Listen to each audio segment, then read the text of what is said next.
minutos e nós vamos falar toda essa situação aqui do Brasil, quais são as expectativas. Estamos em contato com a Melanie Fontes Dutra, que é membro da Rede Análise Covid-19 e colaboradora do Instituto Questão de Ciência. Doutora Melanie, boa tarde. Boa tarde e obrigada pelo espaço. Bem, Melanie, eu queria a sua avaliação em relação ao que eu estava relatando há pouco, não é? O plano do governo em relação às vacinas, o encaminhamento aí dos pedidos de encomendas, a disponibilização de recursos. Você acha que agora o Brasil tem uma definição mesmo de um programa ou um início que traga perspectivas melhores? Bom, o que a gente observou nesse plano apresentado pelo governo é justamente uma tentativa de iniciar, então, esse processo de organização de logística e distribuição. O plano, ele é ainda bastante superficial, ainda tem muitas informações que carecem de detalhamento, o que é muito importante nesse período em que nós temos uma oferta de diferentes vacinas aí que vão estar à disposição, ou aquelas que já estão, como a da Pfizer, em breve a da Moderna. Então, cada uma tem suas peculiaridades e vai necessitar de planos específicos para fazer com que seja viável aqui dentro do país a sua distribuição.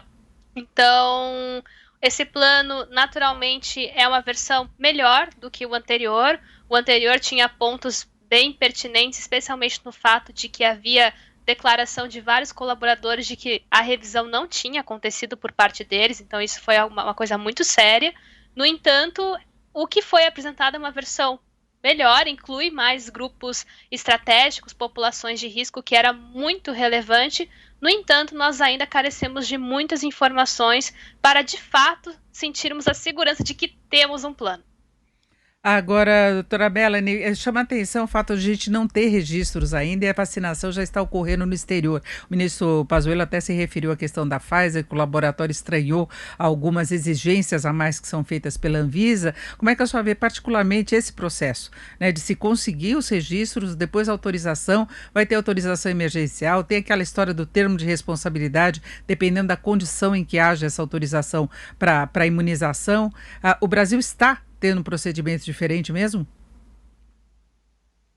O que nós temos aqui é a nossa agência reguladora, que é a Anvisa, que é responsável, então, de ou registrar esses materiais, esses medicamentos biológicos aqui no país, ou fazer a autorização deles emergencial a partir já de um registro no exterior, né? Então, pode vir por esses dois lados. Essa questão do termo de responsabilidade está acontecendo lá no Reino Unido, principalmente, mas a gente esquece que lá também tem uma agência reguladora que também fez essa aprovação. Então, vacinas que são aprovadas por agências reguladoras, ainda que emergencialmente, no caso dessa agência lá do Reino Unido, no caso da nossa Anvisa, quando vier uma aprovação, significa que todas essas análises feitas durante a execução do desenvolvimento das vacinas foram bem-sucedidas, que esses órgãos, então, dão um aval a esses dados são suficientes para comprovar não só a eficácia, como a segurança. Então, no momento em que eles aprovam, a gente está observando um risco muito, mas muito baixo de efeitos adversos dentro desse contexto. Então, eu acredito que algumas narrativas podem vir de encontro a questões muito pertinentes atualmente. Uma delas é o fato da gente ter um crescimento da população hesitante, né? Então, dessa forma, quando a gente ouve essas narrativas sobre obrigatoriedade de vacina, ou até mesmo que a pessoa que for fazer precisa assinar um termo, isso acaba aumentando ainda mais a hesitação da pessoa, quando, na verdade, a mensagem que deveria ser passada por essas autoridades é de esclarecimento e conscientização sobre o método baseado em ciência, certo? Então, eu vejo com bastante preocupação essa situação, porque além da gente não estar tendo um esclarecimento para a população por parte das autoridades, nós também estamos aumentando, né, aumentando essa população hesitante dentro desse contexto. Então, existem procedimentos dentro dessa questão da autorização, são burocracias que eu particularmente não tenho tanto conhecimento para poder falar em maior detalhamento, mas o que me cabe enquanto pesquisadora é passar essa confiança, essa segurança de que se as nossas agências reguladoras aprovam ou registram certo medicamento no Brasil, é porque não só a condução de todos esses estudos foi um sucesso, como também são dados suficientes para que a gente fique seguro e despreocupado que os efeitos são muito, muito, muito baixos. Inclusive a Anvisa tem demonstrado toda essa preocupação com relação ao registro, fazendo o acompanhamento da evolução de todas as vacinas, não é? Em relação à Sputnik, que foi citada pelo ministro, por exemplo, eu acho que até a comunidade científica faz algumas restrições à forma como eles começaram a aplicação. Foi uma decisão única do país, que tem alguns países até adquirindo. Nós temos a possibilidade de testagem também da vacina aqui no Brasil, mas é uma coisa que ainda não está muito definida. Agora, as outras vacinas estão passando por agências estrangeiras também que são responsáveis, não é? Nós temos alguns casos, por exemplo, de alergia, mas sempre se tem esse risco, até quando você toma uma vacina que é considerada mais simples, entre aspas. Então, é complicado você colocar medo na população da vacina e um medo superior ao da contaminação pelo coronavírus, né? Exatamente, tu falou tudo agora. A questão maior aqui é justamente aonde eu estou direcionando a ansiedade das pessoas, né? O medo da contaminação deveria ser muito superior, porque, em primeiro lugar, a gente tem esse risco de agravamento. É um risco que é maior em certas populações, mas ele ainda existe, né? A pessoa não está imune a esse risco por ser mais jovem ou não ter certas comorbidades de risco para a Covid-19. Então, se você pegou a Covid e ficou ok, teve uma boa recuperação, você também não está imune de daqui a pouco poder, infelizmente, apresentar alguma sequela da Covid-19. A gente está vendo esse fenômeno que a gente chama de Covid longa acontecendo. Esse fenômeno já é responsável por uma parte de hospitalizações pós-recuperação da Covid.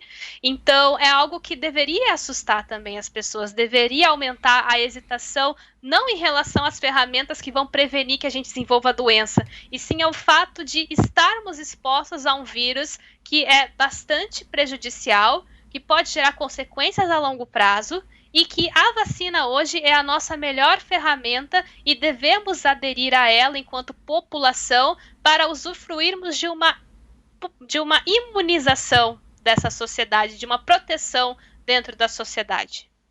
Exatamente.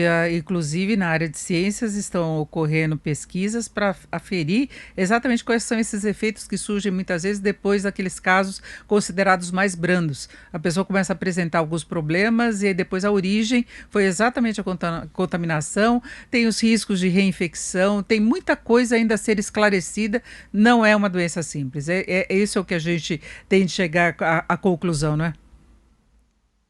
Exatamente. E acho que quanto mais cedo nós chegarmos a essa conclusão, melhor nós vamos aderir às medidas de enfrentamento. Com mais consciência, nós iremos ponderar nossas ações.